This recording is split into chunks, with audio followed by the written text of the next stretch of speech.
International Monetary Fund, that's the IMF's review mission, has reportedly rejected Pakistan government's circular debt management plan.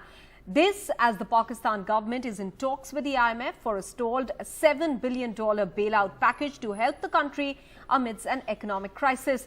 The Pakistan government shared its revised plan with the IMF, and the plan said that the government needs additional circular debt to pay additional subsidy requirements. Now, this is the situation that Pakistan has landed up in, with them seeking loans, not just from the IMF. In this case, of course, the largest chunk is what they are seeking from the IMF, but they've reached out to other friendly nations as well, with Saudi Arabia promising about $3 billion to Pakistan in loan, and the UAE promising about $2 billion to Pakistan again in loan. Let me go across now to Priyanshi for more details on why the IMF has rejected the plan, Priyanshi, that Pakistan had put up.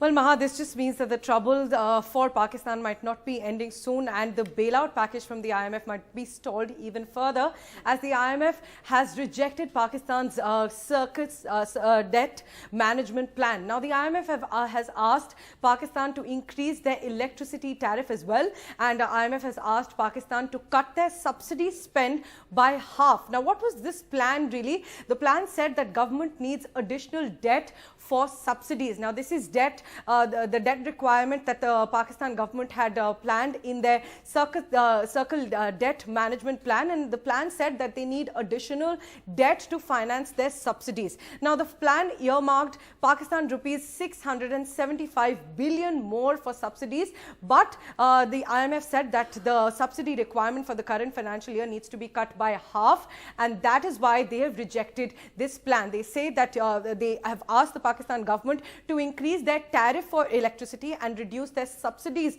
for electricity by half, and that is the advice that has been made to the Pakistan government. This might be another roadblock in the way of Pakistan getting that IMF bailout package of $7 billion US.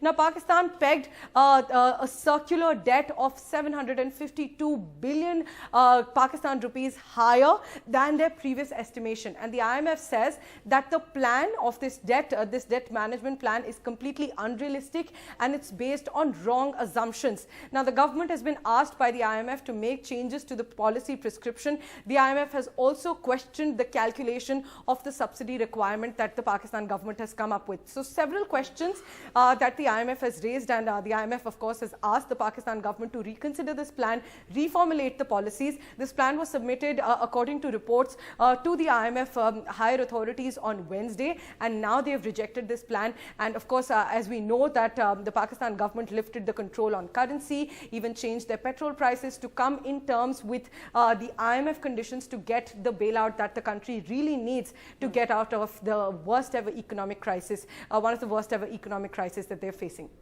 Absolutely. And at this juncture, many of these IMF details that they are seeking from the Pakistan government may be difficult for them, considering electorally it might be detrimental for Shehbaz Sharif, especially if hiking electricity tariffs are concerned. After all, he's headed for elections later this year as well. Many thanks, Priyanshi, for joining us with those details.